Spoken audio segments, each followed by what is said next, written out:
শুভ বিকেল বন্ধুরা, আশা করি তোমরা ভালো আছো। আমিও খুব ভালো আছি। সিম্পল লাইফস্টাইল একটি নতুন ব্লগে তোমাদের সবাইকে স্বাগত জানিয়ে আজকের ব্লগটা আমি স্টার্ট করছি।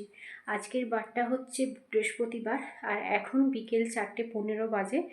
আর আমি এইমাত্র জাস্ট খাওয়া দাওয়া করে রান্নাঘর পরিষ্কার করলাম, কারণ আজকে অনেক দেরি হয়ে গেছে। অনেক মানে অনেক দেরি, প্রায় বিকেলে ভাত খেলাম বলা যেতে পারে। কারণ তিনটে 3:10-15 মধ্যে 3:10-15 সময় আমরা খাওয়া দাওয়া করে উঠলাম।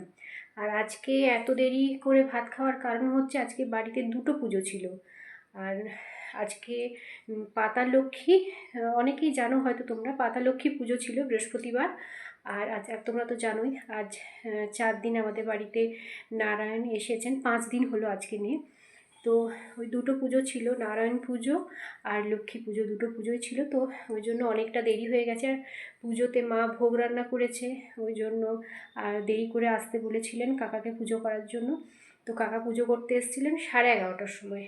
এবার দুটো পুজো করতে গেলে তো একটু দেরি হবেই। আর আজকে মেয়ের প্রথম স্কুল খুললো। আর মেয়ে তো আজকে প্রচুর এক্সাইটেড ছিল স্কুল যাওয়ার জন্য, কারণ ক্লাস 9 হলো। আর ক্লাস 9 থেকে মেয়ের স্কুলে চুড়িদার পরা, আর চুড়িদার পরলে পরে ওকে সবাই ক্লাস 7-8 পর্যন্ত মেয়েরা সবাই দিদি বলবে, ক্লাস 9-10 মেয়েদেরকে সবাই দিদি বলে। তো ওই জন্য মেয়ে প্রচুর এক্সাইটেড ছিল যে আমি স্কুল যাব, নতুন চুড়িদার পরবো, চুড়িদার পরে স্কুল যাব। তো সকাল থেকে ভাবলাম ব্লগটা স্টার্ট করব, কিন্তু মেয়ের স্কুল টিফিন এই নিয়ে সকালটা পুরো আমার মানে মেয়ের পেছনেই কেটে গেল। ওই জন্য আমি ব্লগ স্টার্ট করতে পারিনি। আর এখন খাওয়া দাওয়া করে এখন একবার ছাদে যাচ্ছি, কারণ দুটোর সময় চান করেছি। দুটোর সময় 2 বালতি একদম এত কাঁচা ছিল, 2 বালতি কাঁচা হয়েছে। তো এখন তো আর রোদ নেই, তো ওইগুলো তুলে নিয়ে এসে দোতলার বারান্দাতে সমস্ত জামা কাপড় মিলে দেবো। তো তাই একবার ছাদে যাচ্ছি, আর তোমরা সঙ্গে থাকো, পুরো ব্লগটা দেখতে থাকো। এই দেখো বন্ধুরা, এই হচ্ছে আমাদের গাঁদা ফুলের বাগান। অনেক দিন তোমাদেরকে গাঁদা ফুলের বাগান শেয়ার করিনি, তো আজকে ছাদে এলাম। তো দেখো কত গাঁদা ফুল ফুটেছে।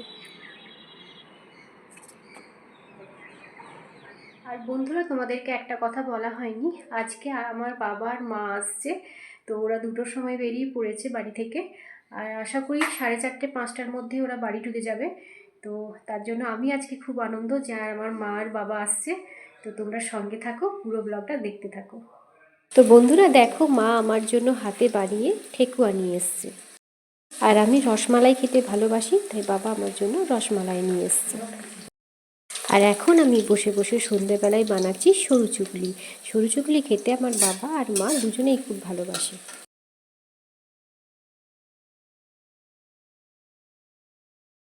তো বন্ধুরা, আমার সরু চাটনি বানানো কমপ্লিট হয়ে গেছে। আর আজকে যেহেতু বাড়িতে লক্ষ্মী পুজো ছিল, পাতা লক্ষ্মী পুজো, তাই মা তো আজকে মুড়ি ভাত এগুলো কিছু খাবে না। তো মায়ের জন্য আমি ডালিয়া বানাচ্ছি। তো এই যে মায়ের জন্য আমি ডালিয়া বানাচ্ছি। তো প্রথমে সবজিগুলো ভেজে নিচ্ছি। তো এখানে গাজর, পটল, আলু, কাঁচা লঙ্কা দিয়েছি, আর গোটা জিরে ফোড়ন দিয়েছি, দিয়ে সবজিগুলো ভেজে নিচ্ছি। আর তারপর এই যে এটা ডালিয়া,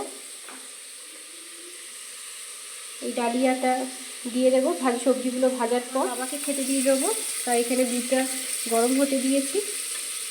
আজকের ব্লগটা আমি এখানেই শেষ করছি। কালকে আসবো আবার একটি নতুন ব্লগ নিয়ে। তোমরা সবাই ভালো থেকো, সুস্থ থেকো, আর সাবধানে থেকো। আর আমার ভিডিও যদি ভালো লেগে থাকে তাহলে অবশ্যই একটা লাইক আর কমেন্ট করে আমার পাশে থাকবে।